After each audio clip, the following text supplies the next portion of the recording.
안녕하세요. 한의사 강요혁입니다. 우리 인생은 끊임없는 문제에 봉착하게 됩니다. 학교 다닐 때 국어, 영어, 수학 문제만이 아니라 직장이나 가정에서도 크고 작은 늘 새로운 문제에 부딪히게 됩니다. 때로는 내가 원치 않았던 문제가 시련이라는 형태로 다가오기도 합니다. 그래서 이때는 그냥 도망쳐 버리고 싶기도 합니다. 하지만 피하려고만 할수록 고통은 계속 더 커집니다. 이럴 때는 육참골단이라는 사무라이들의 자문을 이정표 삼아 용기를 내어볼 필요도 있습니다.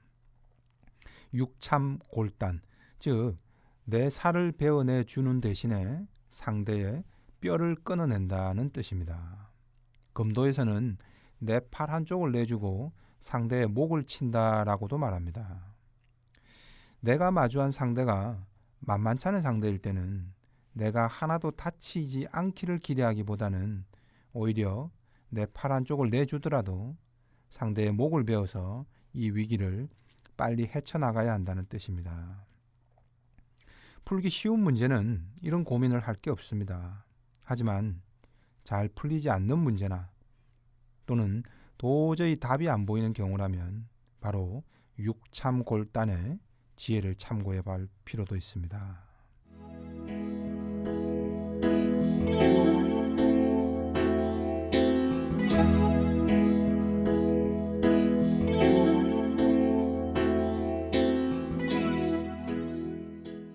환자 사례를 한번 보시겠습니다.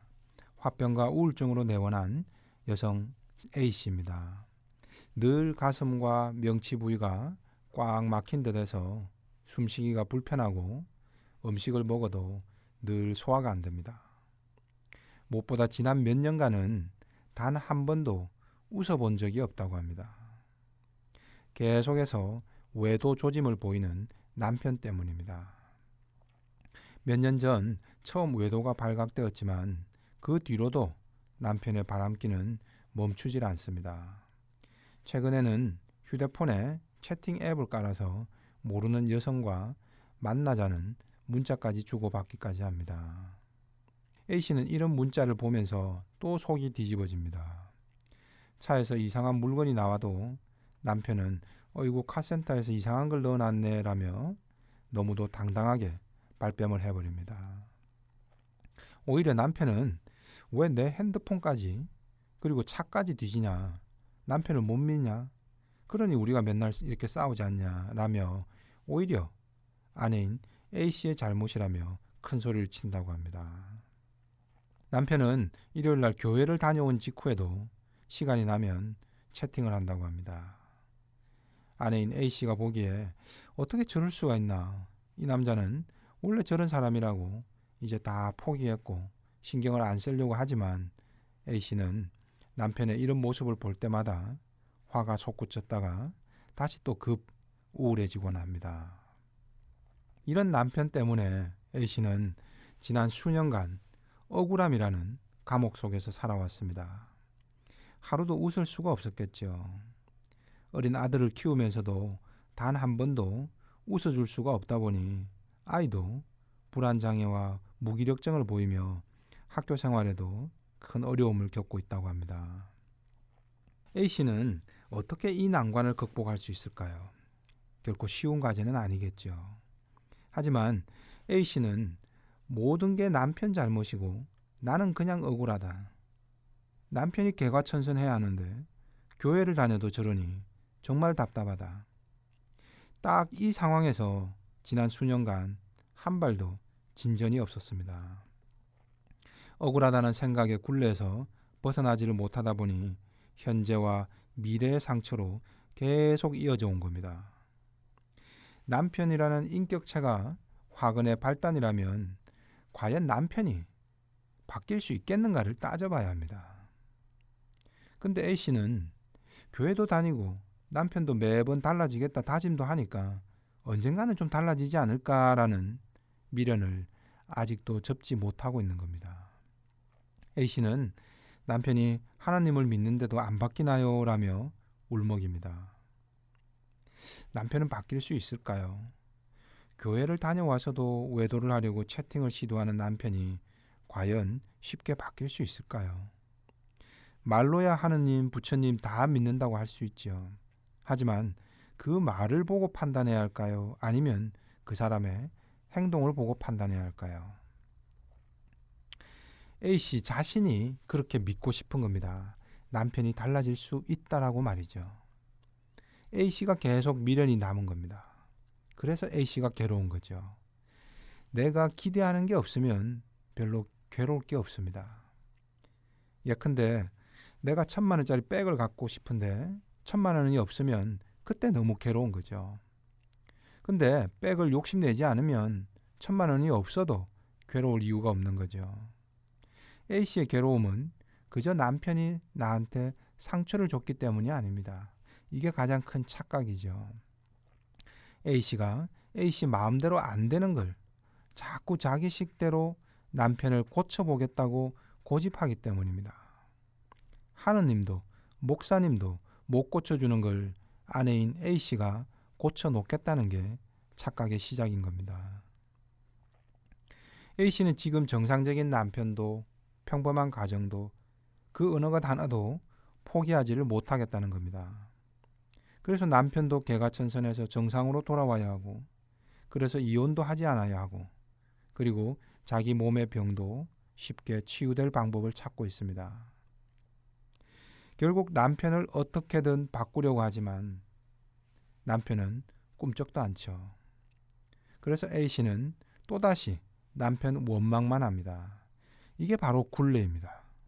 계속 도돌이표처럼 제자리 걸음을 반복하며 고통의 굴레로부터 지난 수년간 한 걸음도 벗어나지를 못했던 겁니다.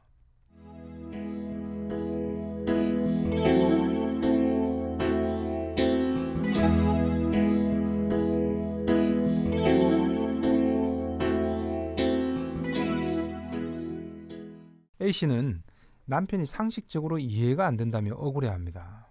그래서 또 비상식적인 남편을 뜯어 고치는 것만이 유일한 방법인 것처럼 생각합니다. 그러나 상식적인 사람도 좀처럼 안 바뀌는데 비상식적인 사람이 그리 쉽게 바뀔까요? 상식적으로 이해가 안 되는 일은 이 세상에서 드물게 일어날까요? 아니면 비일비재하게 일어날까요? 요즘 대통령이 상식적으로 이해가 됩니까? 최순실이 상식적으로 이해가 됩니까? 재벌들이 수십억 원짜리 말을 갖다 바치는 게 상식적으로 이해가 됩니까? 언뜻 보면 상식적으로는 다 이해가 안 되는 일들이죠. 그렇다면 이들은 왜 이런 선택을 하는 걸까요? 법과 상식을 떠나서 그게 좋은 거죠. 수십억 원짜리 말을 왜 갖다 바쳤을까요? 그것보다 몇십 배, 몇백 배 더 큰 이익으로 돌아오기 때문이죠. 그럼 A씨의 남편은 왜 저렇게 안 바뀌는 걸까요? 목사님한테 바람 피우라고 이야기 듣고 왔을까요? 피지 말라고 하셨겠죠. 남편도 잘 알고 있습니다. 하지만 왜 바람을 피울까요? 바람 피우는 게 더 좋고 즐거우니까 하는 겁니다. 내 아내와 아이가 고통을 받아도 내 즐거움이 더 우선이니까 나는 쾌락을 포기할 수 없다라는 거죠.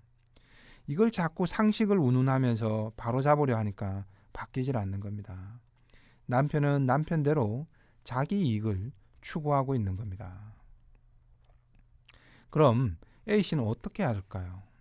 계속 억울함의 굴레에 갇혀서 남편을 비난하고 교회에서 기도만 하면 남편이 짠하고 달라져 올까요? 힘들겠죠. 기도했는데도 남편이 안 달라지면 이는 하나님이 내 기도에 부응하지 않는 것일까요? 아니면 하나님이 존재하지 않는 것일까요? 남편에게 올바른 이야기를 해주면 당장 바뀔 거란 생각이 내 욕심이라는 걸 빨리 깨달아야 합니다. A씨는 자꾸 남편한테 뭐라고 할 게 아니라 바로 자기 자신의 욕심과 이익부터 따져봐야 합니다. 우선 A씨는 왜 이런 지경에서도 이혼하지 않으려고 하는지 자신에게 물어봐야 합니다. 이혼하고 안 하고에서 각각 어떤 것이 이익이 큰가를 따져봐야 합니다. A씨는 이혼 자체가 굉장히 무섭다고 합니다. 차라리 빈 껍데기라도 남편이나 가정이라는 울타리가 있는 게 낫겠다는 계산인 겁니다. 그리고 재산 분할도 자기 뜻대로 되지 않을까봐 그러면 더 억울해질 것 같아서 이혼을 못하겠다고 합니다. 그럼 그거 하나만 바라보는 겁니다. 내가 사고를 친 건 아니지만 내가 사고를 당한 거죠. 사고를 당했다고 너무 억울하다고 상대 운전자만 원망한다고 좋아지는 것은 하나도 없습니다. 어떻게 살다 보니 내가 원치는 않았지만 이런 곤란한 상황까지 와버린 겁니다. 지금부터 나한테 가장 좋은 선택이 무엇인가를 빨리 고민해야 합니다. 일단 나부터 치료받고 빨리 좋아져야죠. 그리고 내가 원하는 것들을 분명히 해야 합니다. 남편의 정상화, 재산 분할, 아이 양육권 등등. 대신 이 중에서 되는 것과 안 되는 것부터 구분해야 합니다. A씨는 지금 이 모든 것을 하나도 포기하지 않고 다 욕심내는 겁니다. 왜냐하면 내가 잘못한 것이 아니기 때문에 내가 왜 손해를 봐야 하냐는 그런 마음인 거죠. 그래서 육참골단의 이치를 받아들이지 못하는 겁니다. 나는 틀끝 하나 다치지 않고 틀끝 하나 양보하지 않고 상대의 목을 베고 싶은 겁니다. 이건 현실적으로 어렵고 욕심인 겁니다. A씨가 만약 이혼하고 빈털터리로 나왔다? 이건 너무너무 더 억울하겠죠. 그래서 재산을 충분히 분할받기 전까지는 나오기 싫다는 겁니다. 그래서 이혼을 안 하는 대신 외도하는 남편을 곁에서 계속 보자니 열불이 나는 겁니다. 하지만 하나도 억울하지 않은 방법이 없다면은 이때는 그나마 덜 억울해질 길을 빨리 찾아야 합니다. 재산 문제나 혼자 되는 것이 너무 두렵다면 심리적 이혼을 하는 겁니다. 몸은 비록 같은 지붕 아래 살고 있어도 마음은 벌써 이혼한 것처럼 남남처럼 사는 거죠. 대신 A씨는 A씨가 원하는 재산이나 양육권을 그대로 유지할 수 있는 거죠. 반면 남편의 여전한 인격을 고치려고 애를 쓰며 억울해하기보다는 그냥 무시해야 합니다. 내가 그걸 못 본 척 해주는 대가로 다른 이익을 받는 거죠. 이게 A씨에게는 육참골단의 해법인 겁니다. 억울하고 복수하고 싶다면 천천히 해도 됩니다. 하지만 지금 남편의 일거수일투족을 감시하고 비난하고 해봐야 복수가 제대로 안 됩니다. 오히려 A씨만 화병이 나서 더 일찍 죽을 판입니다. 최고로 복수를 잘하는 길은 내가 지금보다 더 행복해지는 길입니다. 최고 좋은 복수는 내 웃음소리가 내 원수의 귀에 들리게 하는 겁니다. 네가 비록 나에게 큰 상처를 줬지만 나는 이렇게 지금 잘 극복해서 행복하게 잘 살고 있다. 너는 지금 행복하게 잘 살고 있냐? 이렇게 물을 수 있는 거죠.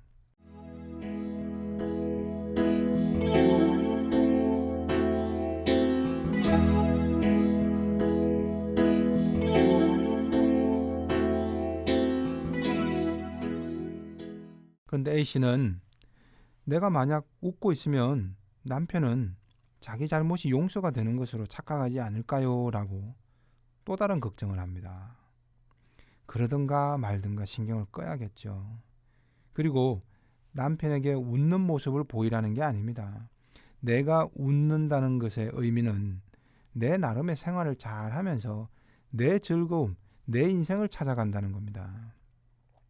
근데 지금처럼 계속해서 남편 때문에 억울해 그 생각만 하면 내 미래를 내가 가둬버리는 겁니다. 그러다 화병으로 암이라도 생기면 남편 원망만 하면 달라질까요? 지금 남편 걱정할 게 아니고 내 인생부터 먼저 걱정해야 하는 것 아닐까요? 나는 내 갈 길만 생각하고 그 길 위에서 하하호호 웃으며 살아갈 궁리부터 다시 해야 하는 겁니다.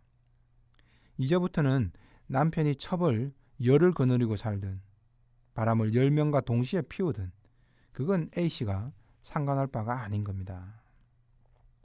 용서하고 자시고 할 것도 없습니다. 용서는 신만이 하는 겁니다. A씨 남편의 대가는 하나님이 알아서 치르게 하는 거죠. 내가 굳이 머리 아프게 하나님 역할까지 대신할 이유가 없는 겁니다. A씨는 지금 이혼을 하느냐 마느냐의 문제입니다. 하지만 B씨는 내가 이 직장을 계속 다니느냐 마느냐로, 또 C씨는 이 친구와 계속 관계를 유지를 하느냐 마느냐로 다르게 나타날 수 있습니다. 하지만 모두 동일한 원리 속에서 해법을 찾아 나갈 수가 있습니다. 이처럼 복잡하고 어려운 문제일수록 나는 하나도 억울한 손해를 보지 않고 벗어날 방법만 찾으면은 길이 잘 보이지 않을 때가 있습니다. 대신 이럴 때는 내 팔 한쪽도 내어줄 각오를 하되 앞으로의 내 삶이라는 훨씬 더 큰 것은 손해보지 않는 육참골단의 선택이 현명한 삶의 지혜가 아닐까 생각됩니다. 이상 한의사 강령에게 심통부리기였습니다.